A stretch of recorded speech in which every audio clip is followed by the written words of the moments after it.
Бәріңізге сәлем, сіздермен бірге кино бриф арнасы. Бүгінгі видеода көретіндеріңіз 2022 жылы шыққан Супер питомцы мультфильмі болмақ. Егерде қызық болатын болса, арнаға жазылып лайк басып қойыңыз. Ал біз бастаймыз. Кішкентай сәбимен күшік ойнап жатады. Сәбидің есімі Кларк. Әлем қозғалу үстінде екен. Яғни бірнеше минуттан кейін жарылады. Ата-анасы баласын құтқарушы капсулаға салады. Ол капсула бейбіт әлемге апарады. Кетейін деп жатқанда оның иті жүгіріп келеді. Бірнеше жылдардан кейін Крипто есімді иті Кларкты оята алмай жатады. Мүлдем тұрмаған соң өзінің супер қабілетін қосады. Сосын достар қалада ерекше саяхат жасайды. Олар тұтқындарды ұстап, елді қылмыскерлерден құтқарады. Және екеуі пойызды құтқарып қалады. Көптеген жылдар бойы адамды құтқарып келе жатыр. Бос уақытында ойын ойнайды. Бірақ бір күні барлық өзгереді. Кларк Лоис есімді қызды жақсы көріп қалады. Иті болса, мені ешқашан сатпайды деп ойлайды. Кларк қызбен жалғыз қалғысы келіп ойыншықтармен алдандырады. Бірақ ит біреузі ойнағанын қаламайды. Солай, Крипто бір ойыншыққа қарап тұрғанда, оған достары келіп, Кларк сенен құтылғысы келіп жатыр. Себебі ол жаңа дос тауып алды деді. Бірақ бұл сөздерге Крипто мүлдем сенбеді. Кларкқа қарағанда өмірі көз алдында өтеді. Осы сәтте Криптоның өмірі өзгеріп кетеді. Оның ойынша Супермен мені сатып, қызмен бірге болады деп ойлайды. Қыз бен Кларк сөйлесіп жатқанда иті қарап тұрады. Лоис болса итке жаңа дос табайық деді. Итті асырайтын приютта сүйкімді иттер отырады. Оларды да иелері тастап кеткен болатын. Эяз есімді ит күнде қашуды жоспарлайды. Сосын Эяз достарына, мен босатылған соң сендерді де міндетті түрде босатып фермаға қарай қашып кетеміз деп жігерлендіреді. Олардың ішінде Лиза есімді кішкентай қонжық бар. Ұзақ уақыт бойы Лекс есімді жауыз оған эксперимент жасап жүреді. Нәтижесінде жүндері түсіп қалады. Лиза үнемі әлемді жаулап аламын дегендей сөздерді айта береді. Сосын ол аса шеберлікпен істелген құрылғына жасайды. Осы уақытта Кларк Криптоны далаға қалдырып өзі ит асырайтындарға келеді. Кенеттен Эяз терезе арқылы шығады, бірақ ол үлкен қателік жібереді. Яғни Криптоға мен приюттан қашып барамын деді. Супер ит оны жылдам тоқтатып өзіндік қуатымен ешқайда жібермеді. Сосын ит асырайтындар көріп қалып оны қайтадан приютқа кіргізеді. Эяз Криптоға Кларктың жаңа дос іздеп жатқанын айтады. Кларк жаңа үй жануарын іздеп өзінің көңіліне шықпаған соң ешқайсысын алмады. Крипто ойлана келе Эяз мені алдады деп ойлайды. Сосын олар кітап оқуды шешеді. Оқып жатқанда олар бір қауіп қатерді сезеді. Екеуі де рентгендік көздер секілді барлығын көреді.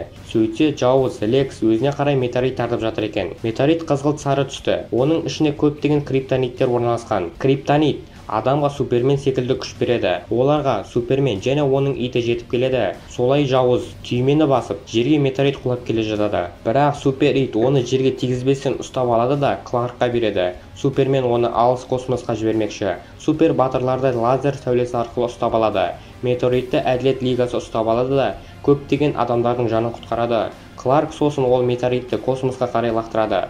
Лекс бәрібір де кішкентай бөлшегін алып қалады. Сол тасты өзіне сіңірсе, лигаларында көзін құртуға шамасы жетеді. Бірақ бұл ойлағаны болмай шығады да, оған мына тас ешқандай күш әкелмейді. Бэтмен оған қарап тұрып бір соққымен талдырады. Метеоритті Супер ит космосқа қарай лақтырады. Қайтадан Лексінің лазерлік сәулесін көреміз. Бірақ бұл жолы оны тартқан Лиза екен, өзінің құрылғысымен. Ол Лексті мақтан тұтады. Сол сияқты жауыз болып әлемді билегенді өте қатты қалайды. Бірнеше уақыттан кейін супер батырлар Лексінің ғимаратына келіп, барлық жануарларды босатады. Крипто әр жануарды өз үйіне апарады.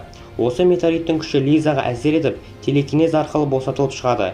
Жануарларға өзінің күштілігін және Лекстің кегін қайтарамын, Супермендердің көзін жоямын деп бөлмені өртеп кетеді. Осы метеориттің күші тек Лизаға ғана емес, сол жерде барлық жануарға әсер еткен. Сондықтан барлығы босатылып жатады. Осы уақытта Крипто кино көруге дайындалып жатады. Бірақ Кларк Лоисті кездесуге шақырып қойған екен. Криптоның қаны басына шабады. Бұны сатқындық деп ойлап өз бөлмесіне кіріп біреузі попкорнмен кино көріп отырады. Лиза болса үйлеріне келіп криптонит арқылы Суперменді жақындатқызбайды. Сосын Кларк талып қалады. Абыржулы Крипто бөлмесіне шығып ірімшікті көріп қуанып жеп алады. Сосын қауіп қатер болғанын сезіп көмектесуге барады. Енді төбеге көтеріп шыға бергенде барлық күшімен айырылып жерге қарай құлайды. Лиза оған ірімшіктің ішіне криптониттің бөлшегін салғанмын деді. Супермен болса қозғаламай жатыр. Осы уақытта достар көңілдерін көтеріп тынығып жатады. Кенеттен Криптоны байқайды. Эяз оған алдыңғы іс-әрекеті үшін кек алмақшы болғанда, Криптоның мүшкіл халін көріп, ештеңе істемеуді шешеді. Криптоға Эяз бізде енді супер қабілет бар деп айтып жатады. Сосын Крипто Кларкқа көмектесіп әлемді құтқарайық деп жатқанда, жануарлар оның айтқанына құлақ аспай, өзінің армандарындағы фермаға бара жатады. Крипто олар тоқтатып алдап жатсыңдар деп түсінбей тұрады. Сосын Крипто оларға уәде береді. Яғни сендер маған көмектессеңдер, біз Кларк екеуміз өскен фермаға апарамын деп жануарларды жігерлендіреді. Лиза болса өзіне ұқсас сүйкімді қонжықтарды босатып, оларға әртүрлі күштер береді. Ол өз жоспарын айтады. Лексті құтқарамыз деді. Олардың мықты болғаны сонша Бэтменді талдырады. Сосын Чудо әйелді ұстап алады. Бірнеше уақыттан кейін супер топ жаңалықтардан Лиза және оның қызметшілері әділетті лигасын ұстап алған көреді. Супер топ оларға қарсы күресеміз деді, бірақ олар өздерінің күшінің қалай жасалатынын білмеді.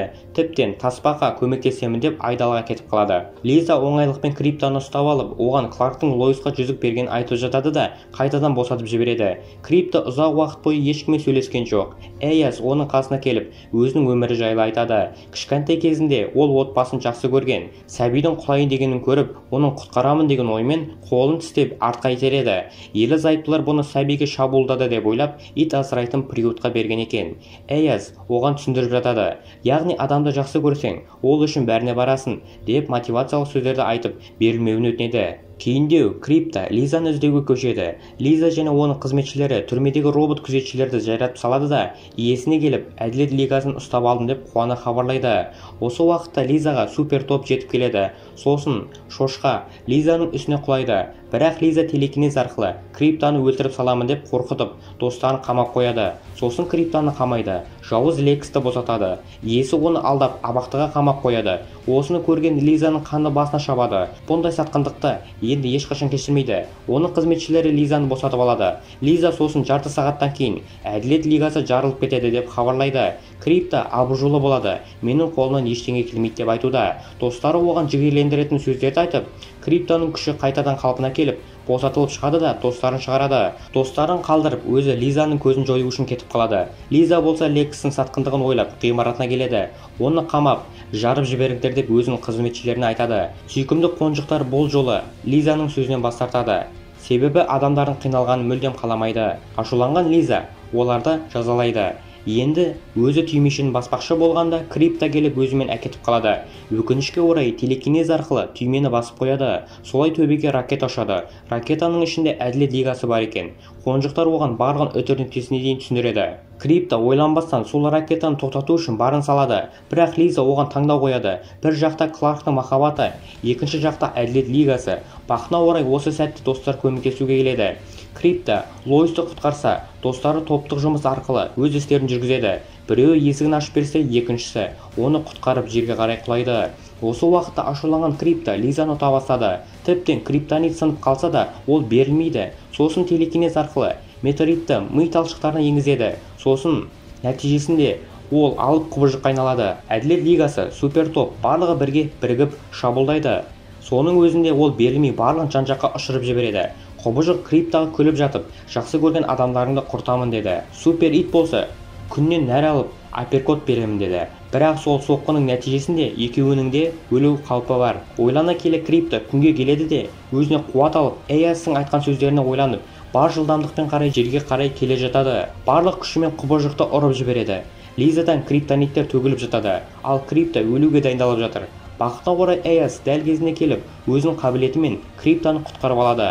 Супер ит қайтадан егесімен татуласып, күліп ойнап жатады. Крипто оған жүзікті береді. Кейіндеу Кларк Лоисқа сөз салады.